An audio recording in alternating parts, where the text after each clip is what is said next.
So sorry, everyone. It's been a big week. One of the most important components of the last video that I shot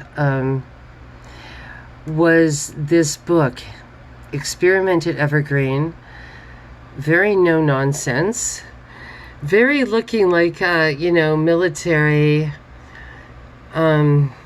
data published. There's the author.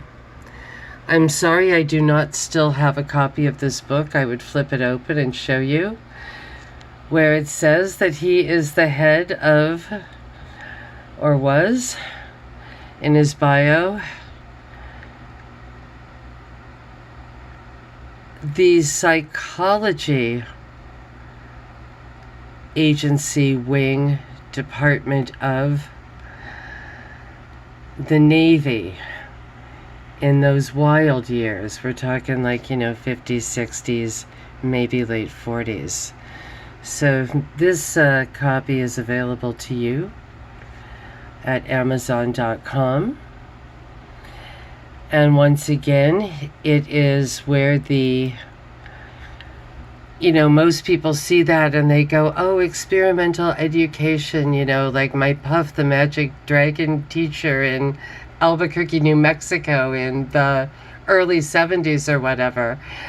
But truly, this experimental education, and they try to point in the direction of someone, I don't know, some kind of Unitarian, John Mellon something, from California, but really it was coming out of, and that might have been a sort of Jolly West, LSD, MKULTRA component to all of this.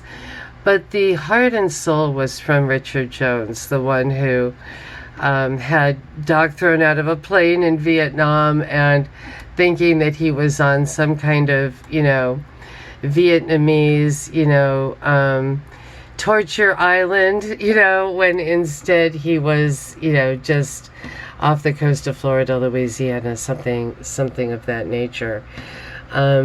Experiment at Evergreen means the students are the experiment, and over decades of wash with drugs, with propaganda, with bullying, with all of these things. I was a student there in the early 80s before fleeing to New York, and after having been at Friends World College in New York, and you can check out a couple of vids on Friends World as well. And the Friends World really was a world college. You went to all countries. I dropped out before being part of a lot of it, but I found old pictures on the site of the old Ebola caves that they were visiting in Africa. This was in the mid-70s. So that's interesting. I wonder what that was all about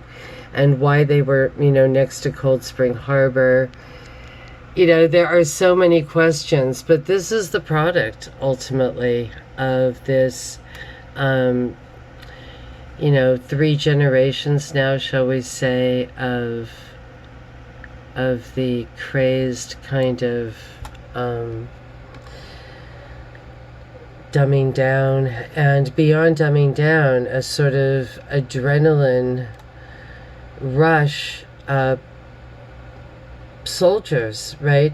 These are the MKUltra child soldiers. It's interesting. If I was going to have a Bible, a sort of a little Bible verse today regarding all of this, it would definitely be that same one I may have mentioned in another YouTube recently, where Jesus approached a man who everyone in the village said, who's this? He runs around naked. He screams all the time. And when Jesus said, what is your name? He said, I am Legion.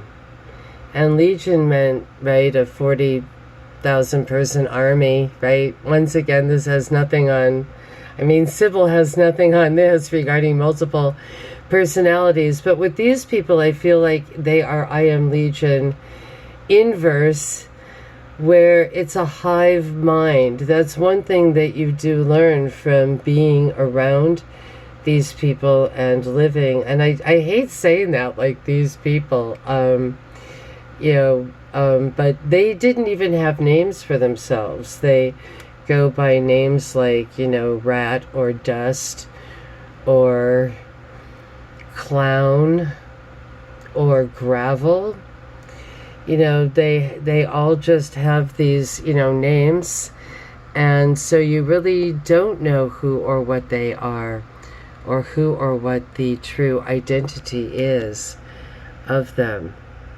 Who, for example, and what is behind our illustrious thingy here that looks like the Tabasco heiress. And one day somebody approached me and wanted to tell me the Tabasco story, which was weird. They had no idea I had ever met her, but he said that it was a plantation, basically a slave plantation, and that Mr. Whitney wanted to make more money, and so he imported rats from Asia, thinking he could sell coats made of rat fur. And the rats all escaped and they propagated, and nobody wanted to buy rat coats, and so it brought in a kind of invasive species that can now not be gotten rid of in Louisiana.